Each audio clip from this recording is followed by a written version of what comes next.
Bonjour à tous. Aujourd'hui, je vous explique ma méthode et les apprentissages que j'ai pu faire ces derniers mois sur la création d'assistants et d'agents IA. Donc voilà, par mon activité, j'ai eu l'occasion d'en créer des dizaines pour mes clients. Voilà, récemment, je refais pas mal de coaching pour justement accompagner mes clients sur la création d'assistants et d'agents. Notamment via, voilà, des outils, que vous connaissez tous comme, ChatGPT, Claude ou Dust. Et je remarque, souvent les mêmes «erreurs» entre guillemets ou en tout cas les mêmes manques de méthode ou de compréhension de comment créer un assistant ou un agent, qui soit performant. Voilà des sujets ou des points qui vont bien au-delà juste du prompting simple, qui est un des sujets, mais qui est de loin pas le seul. Et donc voilà, le but de la vidéo d'aujourd'hui, c'est vous faire d'abord un petit point, théorique comme vous voyez ici donc voilà, qui va durer peut-être 10-15 minutes sur quand créer des agents et des assistants, sur la partie prompting, sur les instructions, sur la structuration de son back office, sujet très important dans la création d'assistants et d'agents. Et puis, voilà, un petit point sur la partie, outils notamment. Et dans une seconde partie, je créerai un assistant, en direct pour vous montrer un peu ma méthode et ma réflexion, et puis voilà, pour rendre aussi la vidéo un peu plus concrète. Donc déjà le premier point, c'est quand créer des assistants et des agents IA. Voilà, c'est vrai que quand on n'a pas forcément d'expérience sur le sujet, c'est aussi un peu difficile en fonction des cas d'usage de se dire: «Est-ce que c'est plus pertinent une automatisation?» donc par exemple avec Make ou Unwritten, ou est-ce que c'est plus pertinent un agent, un assistant donc via par exemple encore une fois ChatGPT? Et ça c'est le premier point de confusion que je constate chez beaucoup de mes clients. Ce qu'il faut avoir en tête, il y a pour moi trois critères qui peuvent être cumulables, qui font que vous allez vouloir créer un assistant et un agent. La première, c'est une tâche complexe qui nécessite de l'itération. Donc c'est-à-dire où vous n'arrivez pas à, obtenir le résultat souhaité en une seule salve, j'allais dire, d'instructions. Vous devez, voilà, fournir des feedbacks à l'IA, des commentaires, itérer, soit parce que l'IA, voilà, n'est pas encore capable de produire le résultat directement que vous souhaitez, soit juste parce que vous-même, voilà, vous avez besoin de réflexion et d'itération pour arriver au résultat que vous visez. Le second type de tâches qui sont pertinents pour des agents ou des assistants, c'est des tâches ponctuelles, voilà, que vous effectuez de manière un peu irrégulière avec des paramètres changeants.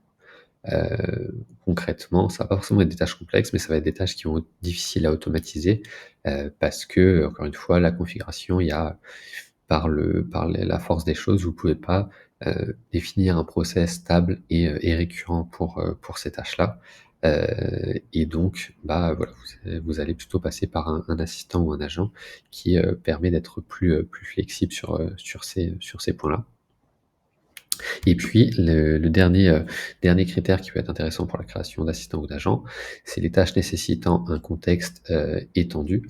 C'est vrai que quand on fait des automatisations qui incluent l'IA, si on a besoin de beaucoup de sources de données, alors c'est des choses qui vont évoluer, je pense, assez rapidement dans les prochains mois, mais pour l'instant, ça peut être assez compliqué, s'il y a des informations, dans différents dossiers Drive, s'il y a, voilà, des informations aussi, par exemple, sur Notion et cetera.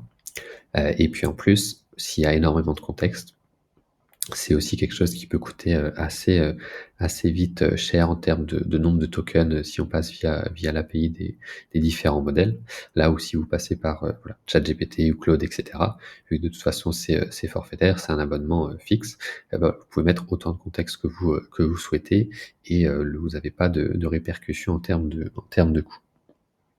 Donc voilà, pour moi, c'est vraiment les trois critères principaux que j'ai en tête voilà, quand j'ai une réflexion sur est-ce qu'un cas d'usage est adapté, plutôt pour une automatisation, plutôt pour un agent ou un assistant? Hem et voilà, et l'erreur commune, c'est pas forcément pas mal de gens ont moins d'expérience sur la partie automatisation, donc ils ont un peu le réflexe de tout mettre, sur la partie assistant agent. Mais concrètement, si vous arrivez à, voilà, avec un seul set d'instructions et avec, voilà, un contexte, restreint ou en tout cas raisonnable, si vous arrivez à obtenir le résultat que vous souhaitez, globalement, vous pouvez vous dire que, vous pourriez obtenir exactement le même résultat via une automatisation et donc n'avoir littéralement aucune action à faire, plutôt que de devoir, voilà, copier-coller et en tout cas donner les instructions à votre agent ou à votre assistant à chaque fois que vous souhaitez réaliser cette tâche. Donc voilà pour le 1er point sur quand créer ces, assistants et agents. Deuxième point, c'est que voilà, vous ne devez pas écrire vos prompts, mais vous devez les lire. Ça c'est l'autre gros sujet que je constate avec voilà, avec mes clients ou avec les gens qui je discute de prompts, c'est que, souvent ils ont des prompts, assez, enfin, on voit qu'ils ont fait un effort et qu'ils ont, comment dire? Lu des choses sur comment structurer un prompt et cetera. Les fameux grandes, rôles qu'on voit, sur, contexte et cetera, qu'on peut retrouver sur LinkedIn ou autres, qui sont vrais, mais qui sont déjà pas suffisants.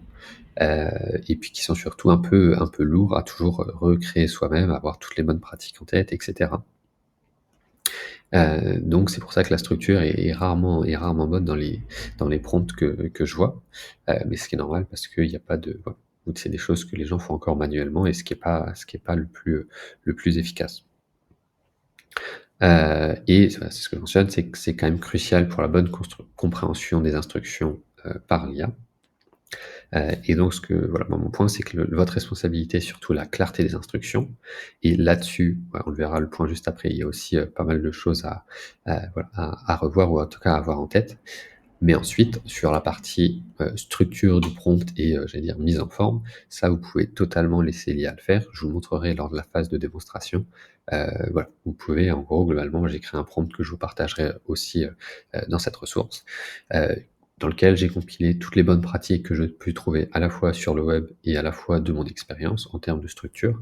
Et après moi je donne juste mes «instructions» entre guillemets, en vrac, mais quand même détaillées, on y reviendra juste après. Et ensuite la partie, voilà, structure, rédaction, mise en forme, ça c'est l'IA qui s'en occupe et c'est vraiment beaucoup plus efficace de fonctionner de cette manière-là. Ensuite, comment donner des instructions claires? Déjà la première étape que beaucoup, ratent, ou en tout cas, oublient, c'est de définir les inputs et les outputs de votre prompt. Alors que sont les inputs et outputs? Input, c'est, les informations que vous allez donner à votre agent pour produire, réaliser la tâche que vous souhaitez. Les informations d'ailleurs ou documents que vous allez produire. Et ça, pour que votre prompt soit efficace et que l'IA sache comment, procéder, c'est important de les définir, voilà, dans vos instructions. Dire: «Bah, voilà, tu vas devoir réaliser telle tâche dans tel contexte et pour réaliser cette tâche-là, voilà enfin, voilà ce dont tu auras, à disposition». Hem et ensuite, voilà ce que à partir de ces inputs-là, voilà l'output que je souhaite obtenir. Donc typiquement, ça peut être, je te donne, un email, en entrée et je souhaite que tu me donnes une réponse en sortie. Alors là, voilà, c'est quelque chose de très simple, mais par exemple, récemment, j'ai eu le cas, voilà, d'un client pour lequel, j'ai aidé à créer un assistant qui l'aide à faire ses réponses à ses appels d'offres. Bah, voilà, il y avait pas mal, d'inputs différents forcément. C'est un appel d'offres, c'est assez complexe, à donner et pareil l'output, il y avait, voilà, en termes de format, de, ouais, de réponse, c'était aussi assez complexe donc il y avait quelque chose enfin, il y avait pas mal de détails à donner à ce moment-là et c'est souvent une étape qui est, oubliée ou voilà, juste pas réalisée par beaucoup de personnes donc définissez vos inputs et vos outputs, c'est vraiment, central. Ensuite, fonctionnez étape par étape et décomposez votre cheminement. Ça, c'est une autre erreur très commune que je vois voilà, enfin, dans mon expérience, c'est que les gens vont décrire donc effectivement le contexte, leur objectif, la tâche à réaliser, mais ils vont décrire la tâche un peu de manière, bah, voilà: «Je veux que tu m'écrives un post LinkedIn, je veux que tu m'écrives, ma newsletter, un rapport», enfin bref, peu importe la tâche à réaliser et ils vont pas donner d'instructions, intermédiaires et donc ils vont un peu laisser libre cours à l'IA, de réaliser, la tâche, comme elle le souhaite. Et forcément, il y a de grandes chances que l'IA voilà, ne procède pas de la même manière que vous. Donc pour ça, c'est très important voilà, encore une fois, décomposer chaque tâche, en sous-étapes. Donc typiquement, voilà, pour la création de contenu, parce que c'est un cas d'usage assez commun, mais ça va être, par exemple pareil, j'ai eu un autre client qui avait le cas récemment. Le premier point, c'était elle crée du contenu à partir de différentes sources de veille que l'agent réalisait aussi. C'était, bah, d'abord tu me proposes voilà, tu me restitues les éléments de veille que tu as trouvés. Ensuite, seulement une fois que je te valide, enfin que je t'en validerai certains, seulement à partir de ça, bah, tu vas, me proposer, voilà, le message principal que tu vas, transmettre à travers ce contenu, l'accroche et par exemple, le public ciblé. Et une fois seulement que je t'ai validé ça aussi, et ben, tu vas passer à la rédaction du post. Et donc voilà, avoir ce processus-là en tête, ça permet, à la fois d'améliorer les résultats de l'IA et aussi de pouvoir, repérer, finalement l'étape où, entre guillemets, ça a pas fonctionné comme vous le souhaitez, où il y a eu un problème. Parce que sinon le problème avec voilà, on va dire le fait de juste lui demander la tâche sans étape intermédiaire, c'est que si vous obtenez pas le bon résultat, vous savez pas vraiment à quelle étape, enfin à quel moment, il y a eu un problème dans le process et donc ça va être difficile pour vous, de corriger, d'améliorer votre prompt si vous savez pas d'où vient l'erreur. Alors que là, si par exemple vous identifiez que, si on reprend mon exemple de création de contenu, qu'en fait il identifie pas les bons contenus sur lesquels, créer des posts, bah, dans ce cas-là, vous allez pouvoir vous concentrer sur cette partie-là, améliorer ça et puis ensuite réessayer et voir, voilà, les effets que ça a eu, et pouvoir comme ça, de cette manière-là, itérer tout en identifiant toujours, d'où vient les problèmes que vous rencontrez, en tout cas les axes d'amélioration que vous souhaitez. Ensuite, c'est ça, c'est ce que je dis, c'est donc demander des étapes de validation intermédiaire. Donc c'est préciser bien dans le prompt, une fois que vous avez décomposé vos étapes, à telle étape, tu me demandes de valider, le résultat que tu as enfin le résultat que tu as trouvé à cette étape-là, avant de, passer à l'étape suivante. Sinon pareil, même si vous décrivez des étapes, mais que vous lui demandez pas explicitement de vous demander la validation, il va juste enchaîner toutes les étapes d'un coup et au final, ce sera peut-être un peu mieux, mais pareil, vous aurez toujours moins de contrôle à ce niveau-là. Donc décomposer les étapes et ensuite à chaque étape, demander lui de les, valider. Si c'est des étapes critiques, c'est des choses un peu plus simples où vous n'êtes pas forcément, obligé, mais en tout cas, si c'est des étapes qui vous semblent importantes, demandez une validation et faites-le de manière explicite dans le prompt. Et enfin, pareil, chose qui est rarement fait, mais qui est vraiment juste la manière la plus efficace heu, de transmettre des instructions à l'IA, c'est de donner des exemples.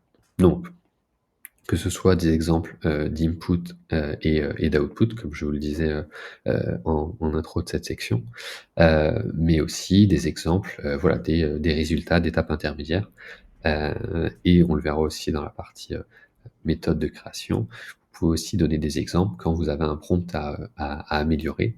Donc en donnant à l'IA, bah, voilà, le résultat que vous avez obtenu avec le prompt actuel et le résultat que vous auriez souhaité obtenir. C'est aussi une des méthodes les plus efficaces pour, voilà, améliorer vos prompts et faire comprendre à l'IA, les, changements que vous souhaitez effectuer. Maintenant on va passer donc à la partie, back office. Voilà, c'est un des points, si ce n'est le point le plus central et qui est sous-estimé par beaucoup de personnes, c'est comment organiser son back office. Donc, voilà, vous êtes sûrement au courant, ces derniers mois, un des focus principaux des outils comme Claude, ChatGPT et cetera, ça a été les intégrations.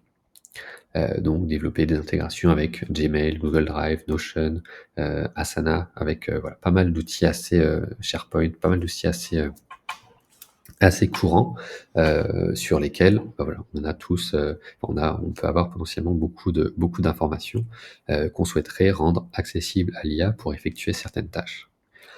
Hem et ça, c'est vraiment, voilà, quelque chose qui est voilà, la data, enfin pour la performance de l'IA, c'est essentiel et donc bien organiser son back office pour rendre ces données, accessibles et lisibles, c'est vraiment quelque chose de central et c'est un peu un changement de paradigme, enfin, c'est un grand mot, mais quand même, on va dire dans l'organisation aujourd'hui la gestion des connaissances dans l'entreprise. C'est qu'avant, on pensait l'organisation alors l'organisation quand il y en avait une, hein. Pour beaucoup, il y en a pas et je dis ça, je suis pas non plus irréprochable sur le sujet, mais en tout cas, on essayait de penser l'organisation, voilà, des données, des dossiers, voilà, pour une logique, j'allais dire entre guillemets «humaine», mais en tout cas ouais, pour les collaborateurs. J'allais dire demain, mais même aujourd'hui, voilà, il faut plutôt la penser pour l'IA, parce que demain voilà, vous chercherez plus, vos fichiers, manuellement dans le Drive. Vous demanderez à l'IA de trouver le bon dossier et de vous le ou le bon fichier et de vous l'amener ou de vous le restituer ou de le changer ou quoi que ce soit.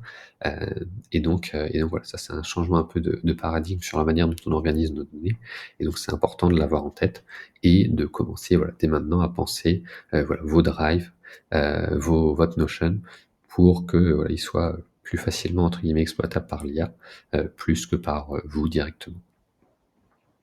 Donc quelques bonnes pratiques. Pour les informations donc structurées, privilégiez les tables, donc par exemple, principalement Google Sheets ou, les bases de données Notion.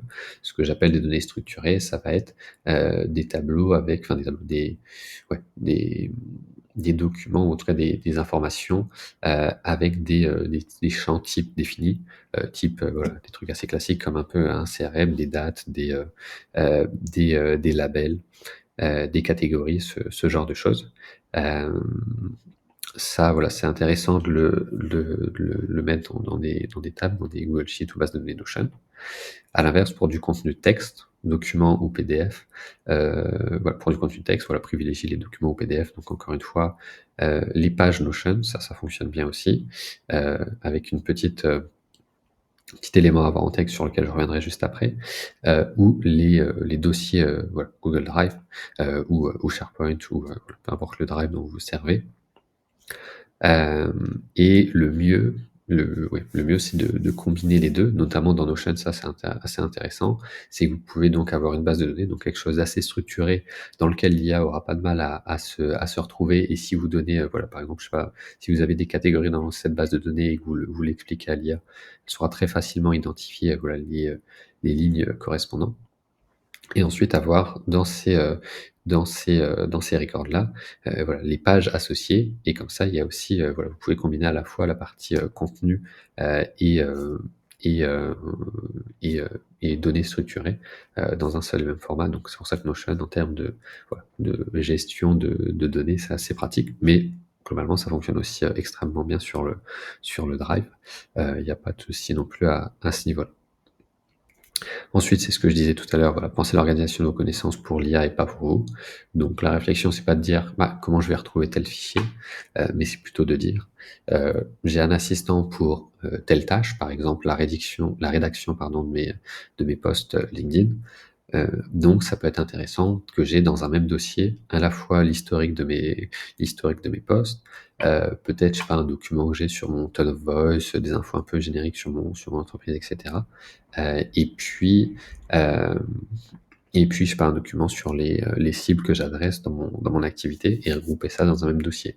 Là où avant, bah, vous aurez peut-être eu un dossier effectivement avec l'historique de vos posts et puis un dossier marketing dans lequel vous avez, vos cibles et autres.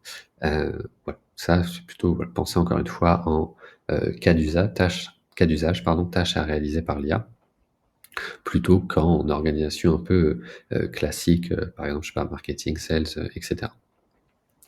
Hem et puis forcément pour se retrouver dans ces différents dossiers, dans ces différents documents, les nomenclatures, voilà, sont importantes parce que, voilà, plus il y a une nomenclature ou en tout cas des titres, clairs sur le contenu du document et autres, plus pareil l'IA pourra s'y retrouver facilement.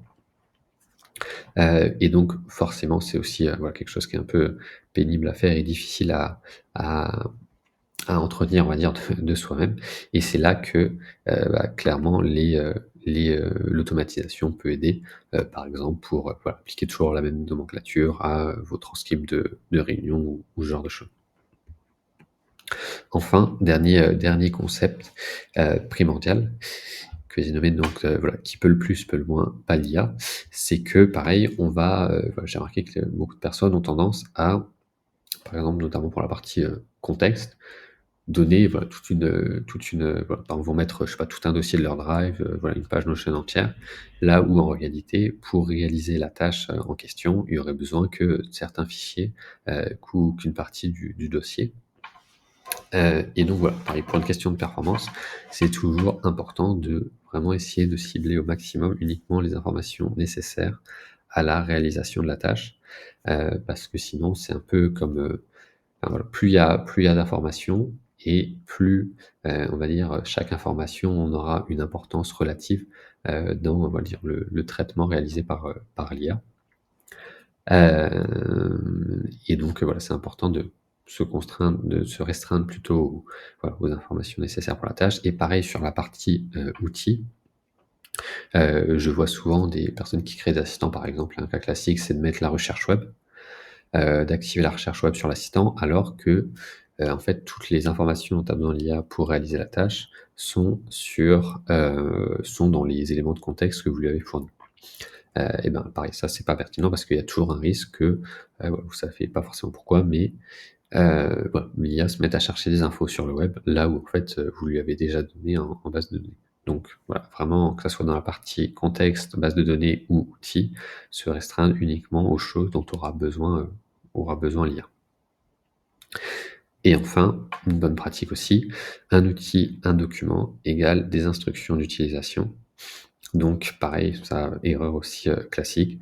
Vous allez mettre, 5, 10, 15 documents, enfin peu importe le nombre, plus, quelques outils.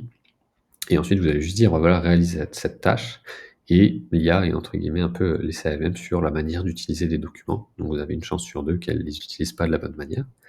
Et donc l'idée pareil, si on reprend, voilà la partie sur, décomposer, juste ici, décomposer vos instructions, bah, ça va être un peu la même chose avec vos documents. Donc ça veut dire, bah, par exemple, à telle étape, fais référence à, tel document. Soit vous pouvez le faire comme ça, soit vous pouvez juste dire: «Bah, ce document, il contient les informations sur tel sujet», et donc voilà, faites-y référence uniquement, voilà, quand on aborde tel sujet ou quand on est dans telle condition.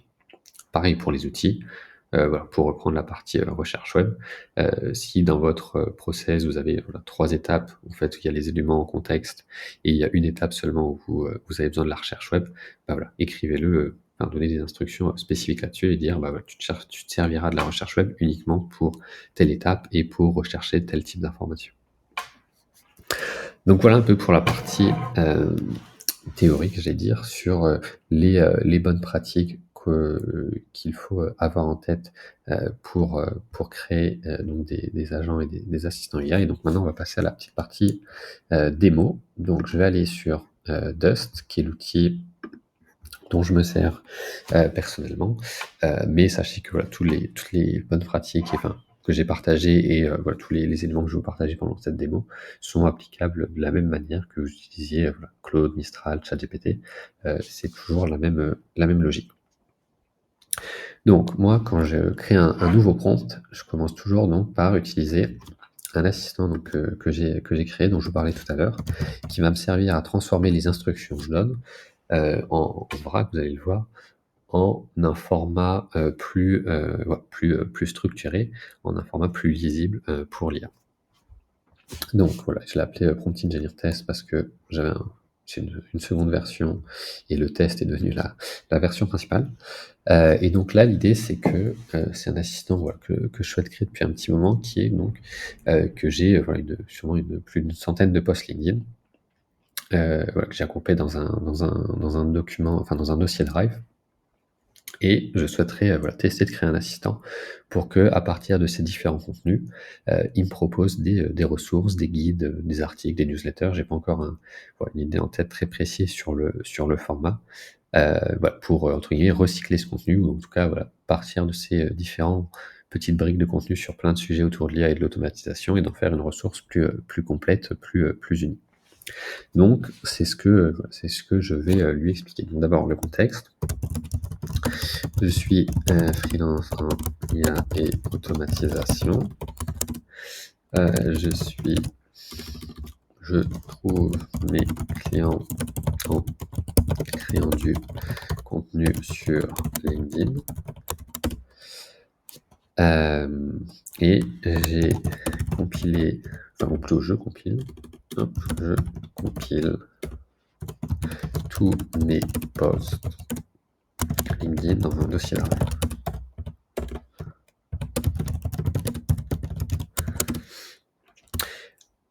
Voilà un peu pour le contexte. Et ensuite, je vais dire donc voilà, je souhaite créer un assistant qui m'aidera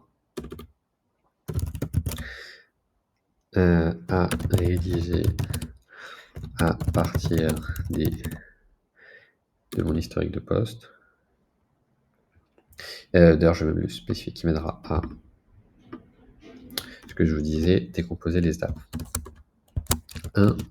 Identifier des idées de ressources potentielles à créer à partir de mes posts. 2. En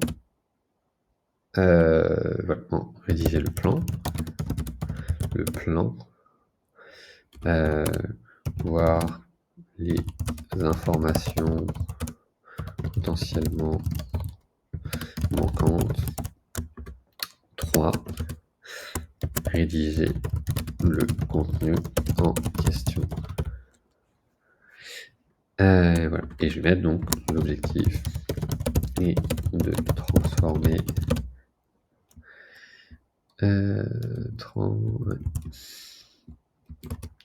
mes posts LinkedIn en des contenus longs.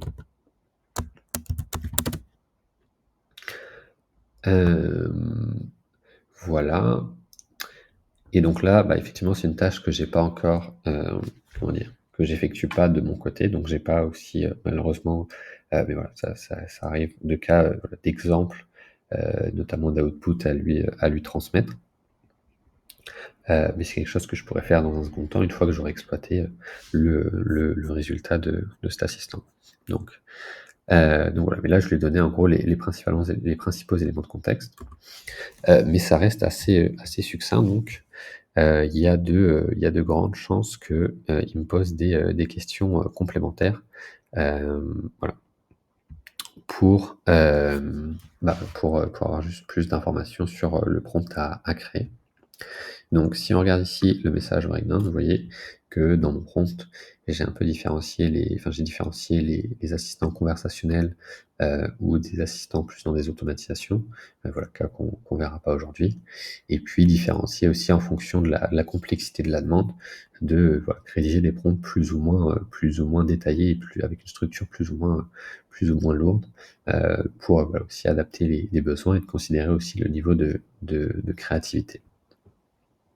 Donc là, il m'a posé plusieurs questions, notamment donc type de ressources cibles. Donc là, je vais mettre des guides. Des guides, je vais mettre des guides concrets. Des guides. Juste ensuite, 2. Là, il me demande comment il aura accès aux données. Donc effectivement, intégration Drive. Tous mes posts dans un...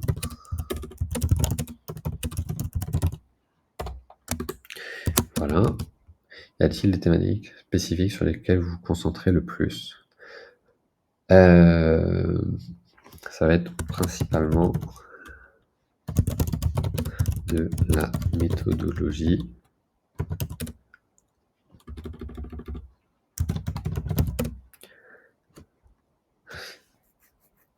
Alors je vais mettre là des guides et articles.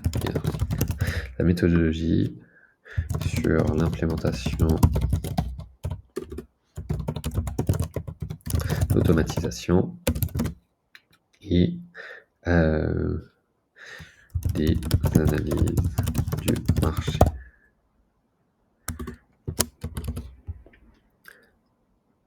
Alors là, il demande l'ampleur, on va dire une page. Pareil, un des éléments à avoir en tête, c'est la les limites aussi de l'IA, notamment par exemple sur le comptage du nombre de mots ou du nombre de pages. Voilà, l'IA est pas ultra précise. Sur le ton, ouais, garder le même ton que sur LinkedIn.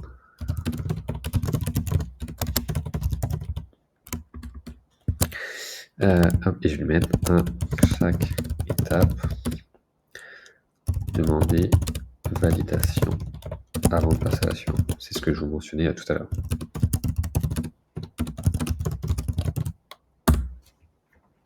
Donc voilà, là il va rédiger donc le prompt.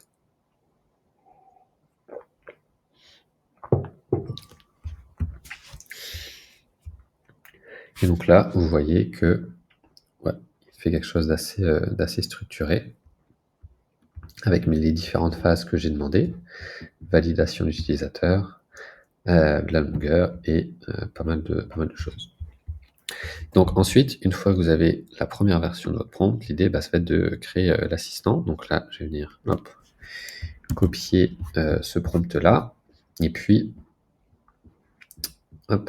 venir ici, créer un nouvel agent from scratch. Donc, pareil, là c'est sur Dust, mais la logique reste la même, peu importe l'outil que vous utilisez.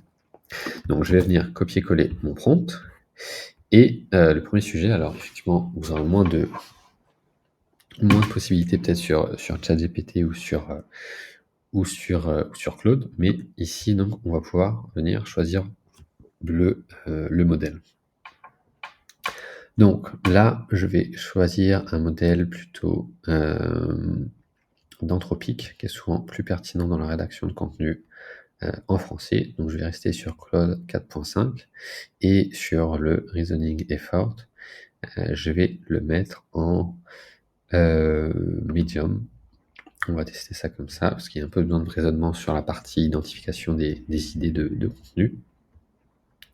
Mais voilà, le reasoning, il faut toujours l'utiliser avec parcimonie, notamment parce que déjà ça allonge grandement l'exécution des tâches, et parfois ça c'est pas forcément nécessaire tout le temps. Ensuite, je vais aller ajouter mon dossier Drive, juste ici, Pro, voilà, il est juste là. Voilà, on va retourner en arrière, post, on va mettre tout le dossier donc avec mes posts. Et là, je vais mettre historique, post, LinkedIn. Hop. C'est le dossier contenant historique, enfin, tous mes posts LinkedIn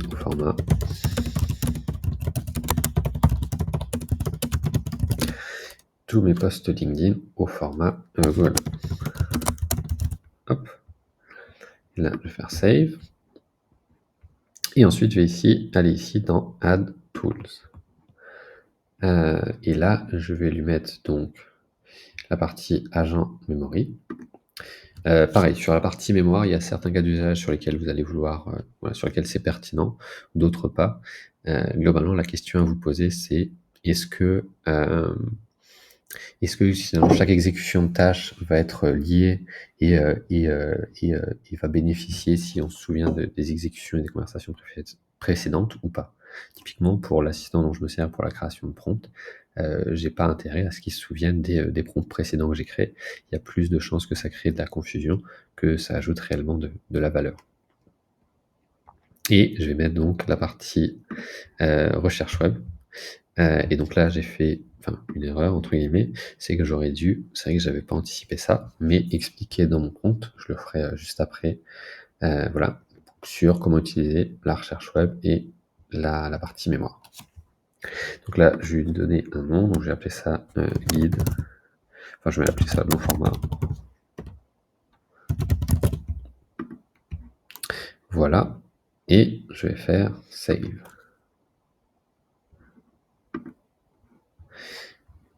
Donc maintenant, je vais pouvoir m'en servir. Alors j'ai l'impression qu'il y a eu un petit bug.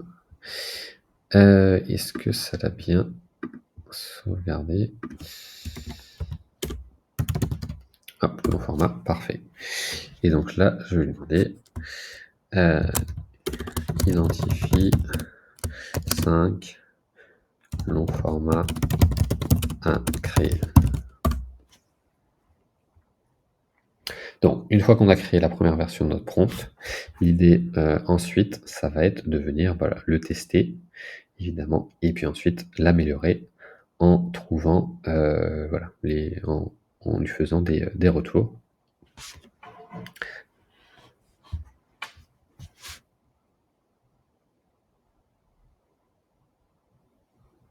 Donc, vous voyez ici qu'il me propose bien les idées.